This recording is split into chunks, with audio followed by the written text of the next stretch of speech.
Good afternoon. আজকে একটা বিশেষ বিষয়ে আপনাদের সাথে কথা বলবো। এটি বাস্তব অভিজ্ঞতা। কয়েক বছর আগে ভোটের ডিউটিতে গিয়ে আমি এরকম অভিজ্ঞতার সম্মুখীন হয়েছিলাম এবং এই গল্প করার উদ্দেশ্য হচ্ছে আপনারা যারা ভোট করতে যাবেন তাদেরও এই রকম ধরনের সমস্যার সম্মুখীন হওয়ার সম্ভাবনা আছে, কারণ মানুষের আচরণ বারবার ফিরে ফিরে আসে। ঘটনাটা হলো, আমি কয়েক বছর আগে বনগাঁতে একটা বুথে প্রিসাইডিং অফিসার হিসেবে ডিউটি করছিলাম। আমার সামনে পোলিং অফিসার আছেন, পোলিং এজেন্টরাও আছেন। তো একজন হঠাৎ পোলিং এজেন্ট তিনি আমাকে বললেন, স্যার ওই এজেন্ট দেখুন, ক্যান্ডিডেটের নামের ব্যাজ পড়েছে, আপনি ওটা ওকে খুলতে বলুন।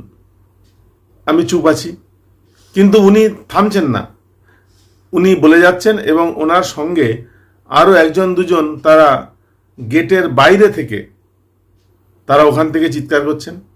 এবার তাদের চিৎকার শুনে ওই পোলিং এজেন্ট আমার টেবিলের সামনে এসে বললেন, স্যার আপনি কিছু বলুন, উনি একটা প্রার্থীর নামের ব্যাজ পড়েছে।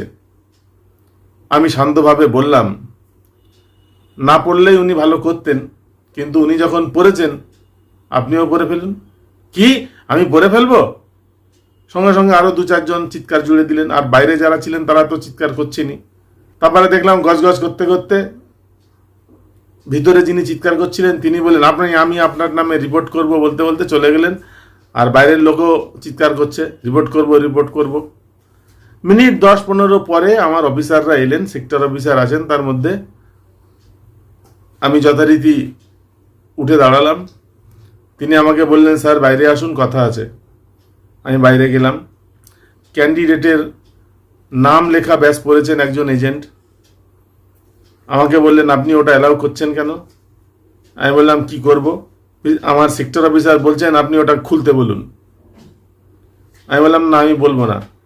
তখন উনি বলছেন, আপনি তো আবার উল্টো কথা বলেছেন, আপনি বাকি ধরে বলেছেন আপনারাও পড়ুন, এই কথা আপনি বলতে পারেন? আমি দেখলাম এই যে ভদ্রলোক সেক্টর অফিসার হয়েছে, তিনি প্রিসাইডিং অফিসারের কাজ কারবার সম্পর্কে কিছুই জানেন না, প্রিসাইডিং অফিসারের হ্যান্ডবুকটাও উনি পড়েননি।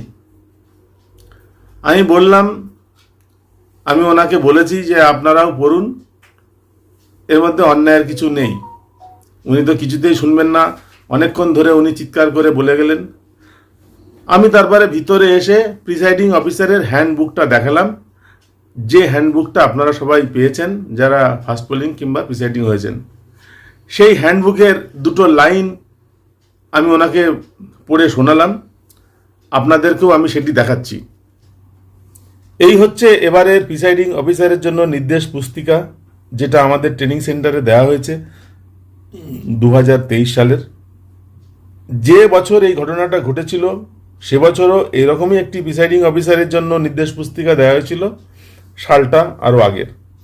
আমি যখন কোনো বই পড়ি, সে প্রিসাইডিং অফিসারের নির্দেশ পুস্তিকা হোক বা অন্যান্য বই হোক, তখন আমার বিশেষ বিশেষ কিছু পয়েন্ট আমি এরকমভাবে লিখে রাখি।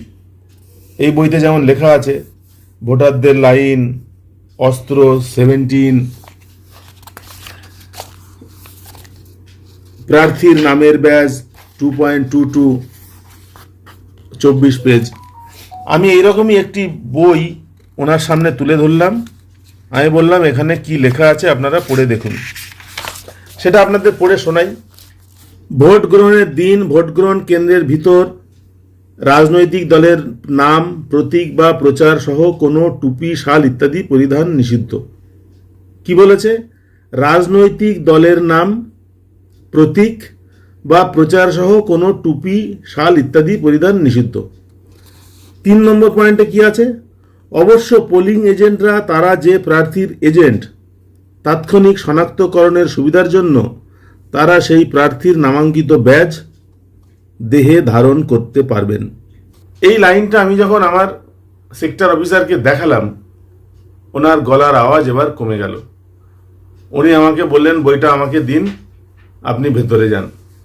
আমি ভেতরে কাজ করছি, উনি মোটামুটি মিনিট 15-20 ধরে উনি কিছু মানুষের সঙ্গে ফোনে কথা বলেছেন এবং বলার পরে আমাকে উনি বললেন আমার কাছে এসে, যা করছেন ভালোই করছেন, যেভাবে করছেন করুন, কাজ চালিয়ে যান।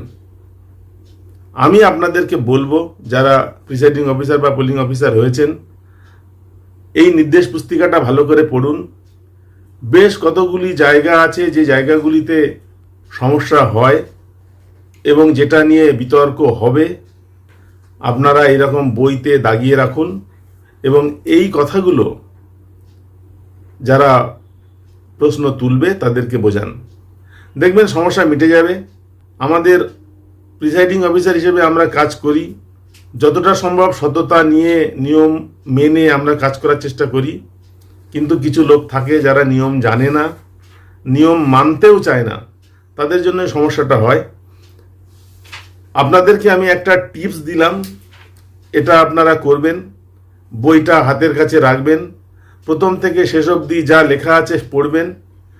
পড়ার সময় আপনি বুঝতে পারবেন কোন জায়গাগুলো নিয়ে বিতর্ক হতে পারে, বিবাদ হতে পারে। সেই জায়গাগুলোর ডকুমেন্ট আপনার কাছে রাখুন, তাহলে অনেক সমস্যা থেকে মুক্তি পাবেন। আজকের এই অভিজ্ঞতাটি আপনাদের সামনে শেয়ার করলাম। যদি আপনাদের কাজে লাগে তাহলে আমি খুবই খুশি হব। ভিডিওটা ভালো লাগলে একটা লাইক করে দেবেন এবং এটা শেয়ার করে দেবেন অন্য বন্ধুদের কাছে।